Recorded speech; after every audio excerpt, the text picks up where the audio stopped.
I've picked out 8 of my favourite fresh fragrances for the summer, for designer and for niche, and I want to find out if the more expensive niche fragrances have better performance than the designers.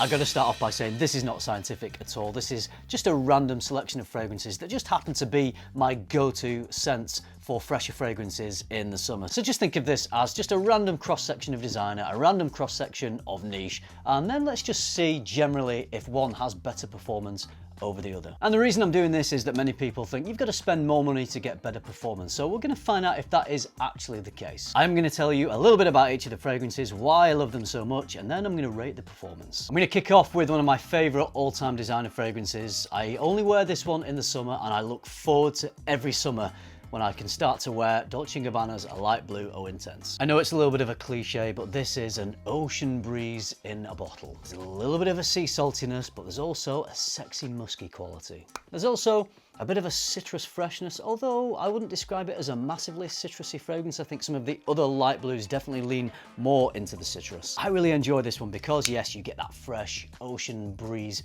quality, but there is a bit of density to it. There's a little weight to the scent because of the woods, maybe because of the musks. So they help to anchor the fragrance and make it last longer. But how long does it last? On me, unfortunately, it's not the longest lasting fragrances. I've got fragrances that don't last as long as this one. This isn't the worst performing, but if I spray this on a warm sunny day, maybe I'm going outside, going to the beach, whatever, I'm on holiday, I'm probably going to get around 4 to 5 hours of me actually smelling this, of me getting wafts during that time. I've also never had the experience of anyone noticing this fragrance on me. That doesn't necessarily mean anything, but no one's ever commented to say, oh, you know, you smell good, or what is it you're wearing? None of that with this. It's just for my own enjoyment. So definitely not a room filler, but when I am wearing this, I do really enjoy it. I would rate the performance on this a 6 out of 10.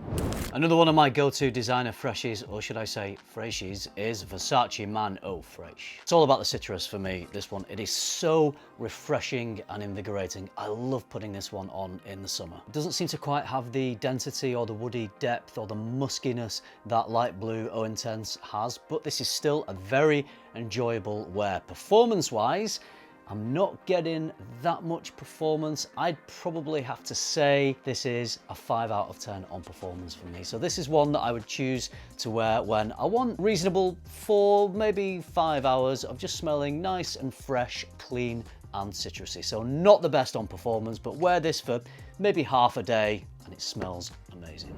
We've got a good one here, fighting the corner for decent performance in designer fresh fragrances. I've loved this one for years. It's from Armani, it's Acqua di Gio Parfum. You know what, I would probably describe this as a masterpiece. I adore the smell of this. This is the newer rebranded Parfum version. I would say that my Profumo, which was the older iteration of this, I think this is slightly reformulated, but in terms of the performance, they're probably pretty similar, I would say. One of the most difficult things I think a perfumer has to contend with is how to make an invigorating, fresh fragrance, maintain everything that is fresh about it, but then anchor it with something that gives it some performance, that gives it some longevity. If you want a long-lasting, great-performing fragrance for the summer, you don't only have to wear this in the summer, by the way. This is when I choose to wear it because I feel like this is when it works best off me. Acqua di Gio Profumo or Parfum, whichever version that you can find, I think it's going to be a great choice because it smells fantastic. It's probably going to get the compliments and performance is decent. I'm going to give this one an 8 out of 10. Terre de Mes is a great, fresher fragrance, but the original, the EDT that I have, I would wear that all year round. That is a versatile fragrance for me. It's got enough weight, it's got enough going on that makes it not just a summer fragrance. But when I want that Terre de Mes DNA, but I want something a little fresher, a little more frosted perhaps, then Eau Givrée is my go-to summer choice. You get that beautiful Terre de Mes DNA, but then this frosted, almost lemon sorbet-like freshness. Amazing scent. I choose to wear this in the summer daytimes. I don't think it's quite got enough heft or performance for me to wear this on a summer's evening, but during the day, it smells so good. Performance, it's not the worst, it's not the best. I'd probably give it an overall performance, taking in its longevity and its projection, probably a 7 out of 10.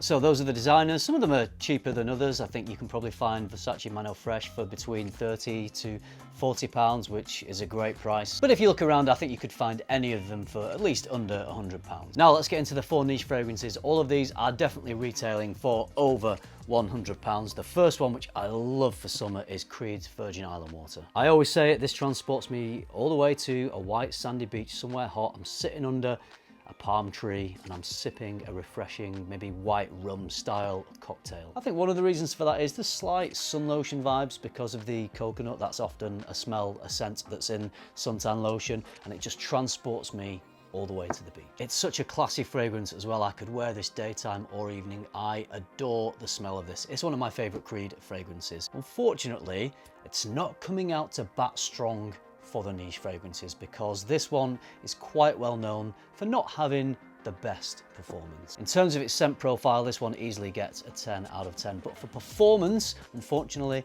it's not quite as high. I'm gonna have to give this one a 6.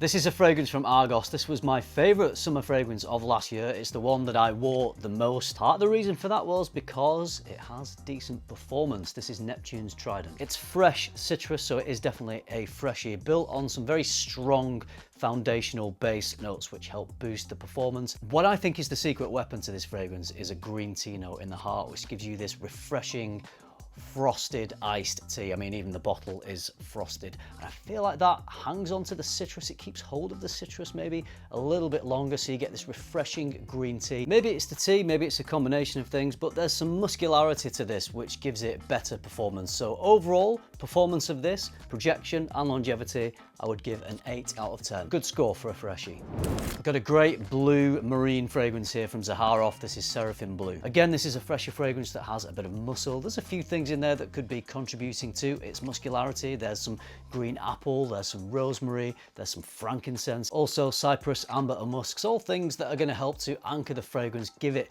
better overall performance, but without compromising that fresh marine quality. I love this because, like pretty much all the Zaharoff fragrances, it's a very classy, gentlemanly scent, particularly with that lavender, with the rosemary. There is a little bit of old school gent vibes in this one, but it's got that very modern, oceanic sea breeziness at the same time. This definitely stands out amongst other fragrances in the oceanic category. Decent performance on this, I'm going to give it an 8 out of 10.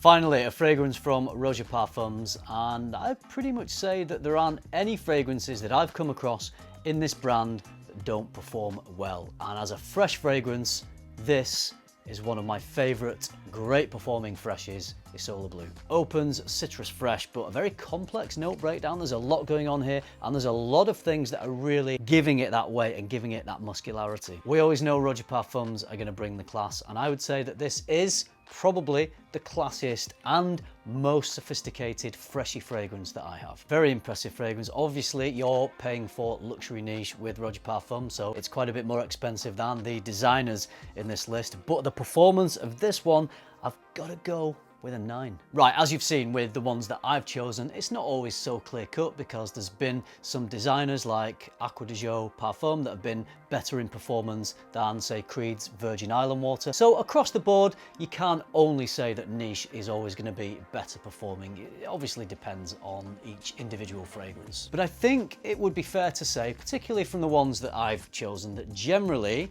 you're more likely to find a niche Fresher fragrance that has better performance than you are a designer fragrance. Maybe it's to do with the quality of the ingredients, maybe it's to do with niche fragrances are often a little more complex. They're more likely to take a bit more of a creative risk and include notes like frankincense, like leather in a fresh fragrance. You are paying for that, and in life generally you do get what you pay for. But I would say out of my collection, I find that more expensive niche fragrances seem to have better performance. But that's just me. I'd love to know what you think. Do you have a large collection, or even if you don't have a large collection, do you have some niche? Do you have some designer?